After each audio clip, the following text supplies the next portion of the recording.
अहम खबर अपने नाज़रीन तक पहुंचाएंगे। बानी और बुशरा बीबी की 190 मिलियन पाउंड केस में सजा मुअत्तली की दरखास्तों पर समात नैब के स्पेशल प्रोसिक्यूटर की अदम दस्तियाबी के बायस बगैर कार्रवाई मुलतवी हो गई है।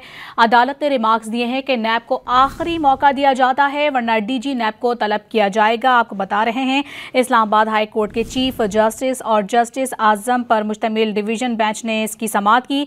वज़ीर आला KP अली अमीन गंडापुर और बानी की बहनें कमरा अदालत में मौजूद रहीं। आपको बताएं नैब को आखिरी मौका दिया जाता है वरना डीजी नैब को तलब किया जाएगा। अदालत की जानिब से ये रिमार्क सामने आए हैं। वाज़ेह है कि बानी और बुशरा बीबी की 190 मिलियन पाउंड केस में सजा मुअत्तली की दरखास्तों पर यह समात नैब के स्पेशल प्रोसिक्यूटर की अदम दस्तियाबी के बायस बगैर कार्रवाई मुलतवी कर दी गई।